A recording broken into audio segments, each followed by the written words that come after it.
She vanished without a trace, and now, years later, her sister believes that someone out there has information that can lead her family to answers.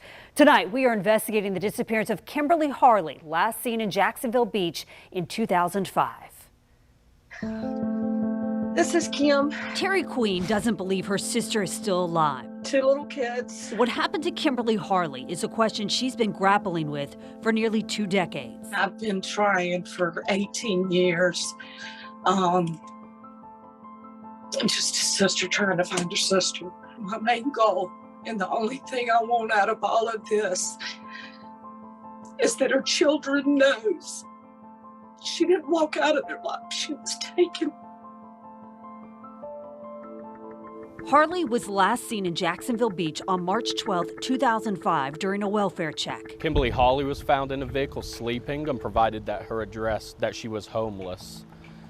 From that point on, we have had no contact with Kimberly Harley. This is an age-progressed picture of what she might look like today at the age of 55. We've gone through countless records, IRS records, Border Patrol and U.S. Customs records, all 50 states through driver's licenses, and any type of property appraiser information. Is simply just no information on Kimberly since 2005. Detective Aaron Holland with the St. Johns County Sheriff's Office Major Crimes Unit says there's no trace of Harley anywhere in the U.S. and no record of her leaving the country. Circumstantially, you know, it's very suspicious, but there's no physical evidence that suggests she has been murdered. Investigators believe one of the keys to solving this mystery is finding the 1999 green Ford Explorer Harley was last seen in.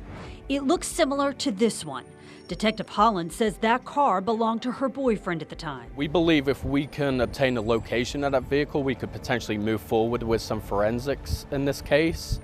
We did track that vehicle up into Georgia, Blackshear, Georgia, and it was sold. It was sold to an undocumented person within the United States, and from that point, we've just no longer been able to find that vehicle. Investigators also want to talk to anyone who has seen Harley since 2004. What we know, she came down here in 2002 and supposedly started working on a casino boat out of Jacksonville Beach as a stripper. We also know that during the 2003 and 2004 timeframe, she worked at a Gold Club in Jacksonville as a stripper. Though she had her issues, she loved her children. She would be there now. Detective Holland says there is a person of interest in the case who lives in St. Johns County, but he has an attorney and won't talk to police. It was her boyfriend, whose car she was last seen in 2005. Because he's not charged with a crime, we are not naming him. We would absolutely love to sit down with him and just gain some information about what he, when the last time he saw her, what he knew about her, and where she may be in to this current date. Harley's sister has created social media pages hoping someone will recognize her picture and have information that will shed light on what happened to her. I want to bring her home. I want peace.